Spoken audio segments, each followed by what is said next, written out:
Hello. What's up, everyone? Welcome back to Midnight Cybersecurity News. I'm your host, Vinay. Today, we are diving into a fascinating topic that will leave you wondering about the sophistication of cyber espionage actors.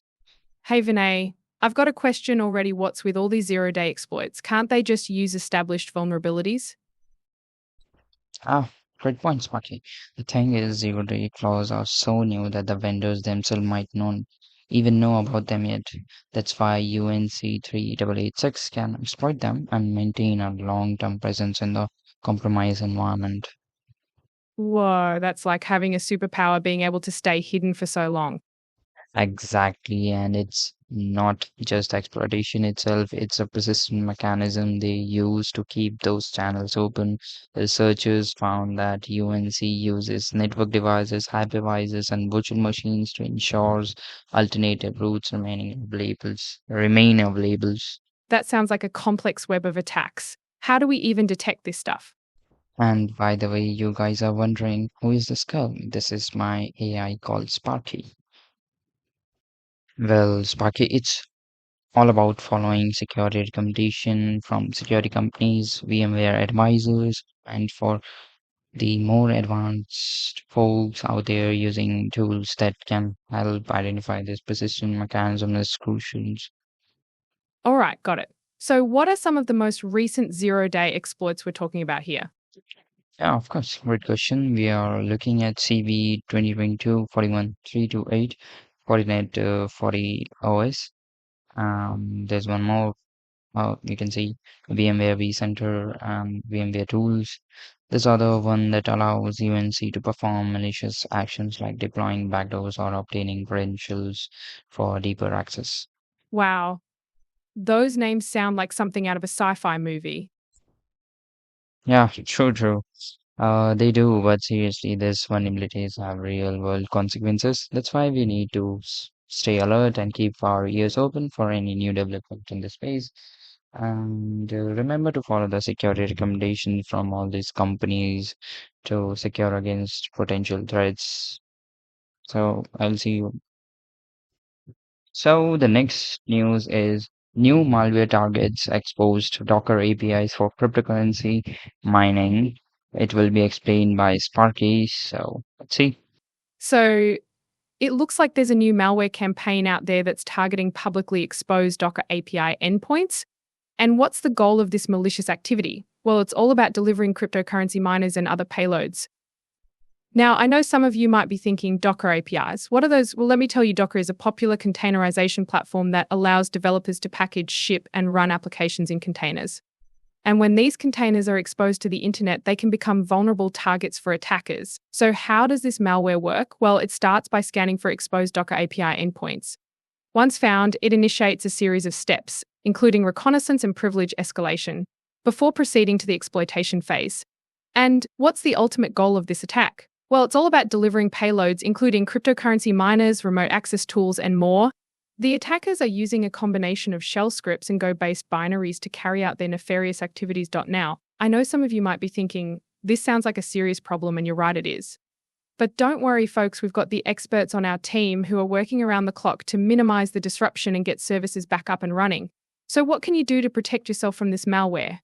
Well, first and foremost, make sure your Docker containers are properly configured and secured. And if you're using shell scripts or Go based binaries, be careful about how you're using them. That's all for today, folks. Thanks for tuning in. We'll catch you on the flip side. Hey, boss. Wink, well, it looks like we've got some new threat actors on the block. Say hello to Void Arachne. Yeah, this group is targeting Chinese users with malicious VPN installers. They're using MSI files to deliver malware and promote compromised software. It's like a one stop shop for cyber attacks. Whoa, that's some sneaky stuff. How do they distribute the malware? Well, they use SEO poisoning tactics, social media, and messaging platforms to spread it around. They even create fake software updates for popular programs like Google Chrome and VPNs. Sneaky, right? That's indeed some clever malware distribution.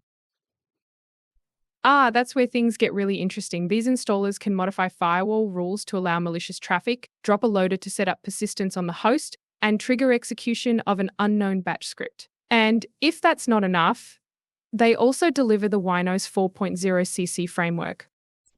Wow, that's like having a Swiss Army knife of malware.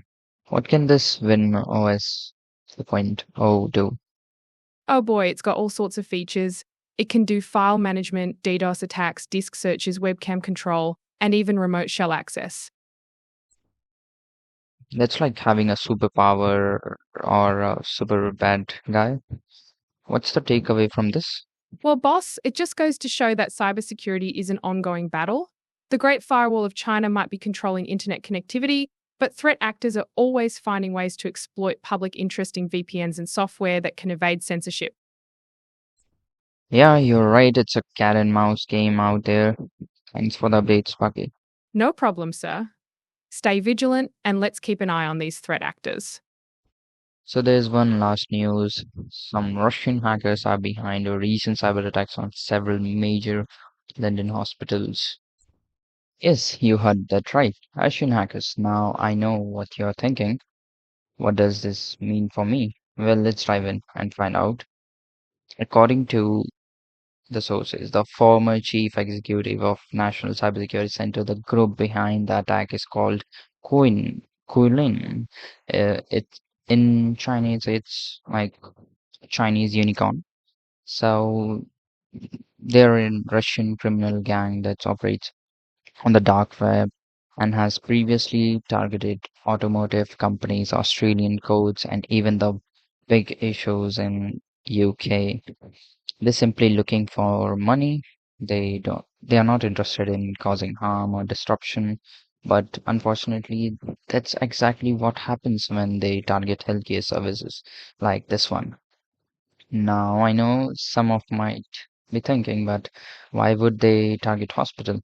Well, it's all about the money.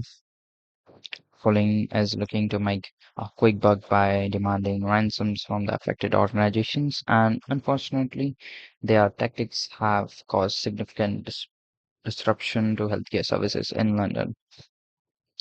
As of yesterday evening, several major hospitals were reporting disruption to their services, including King's College Hospital and Guy's in St. Thomas and primary care provider in Southeast London.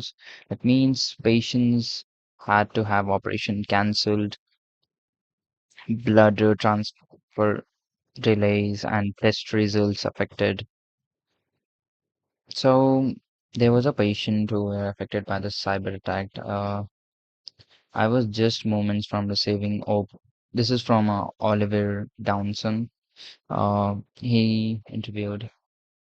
I was just having moments from receiving open heart surgery from when the hospital told me they had to cancel the procedure due to cyber attack. It was frustrating, especially after waiting all morning in smog. And it's not just patients who are feeling the impact. The NHS has launched a cyber incident response team, and staffs are working around the clock to minimize disruption. But for now, patients are advised to continue attending appointments unless told otherwise. So, what can you do to stay safe from this type of attacks? Well, first, make sure your devices are up to date with the latest security patch and always be caution when clicking on links or opening attachments from unknown senders. That's it for today, folks. Thanks for joining us. Don't forget to follow us on social media for more update and tips. Um, how to stay safe online.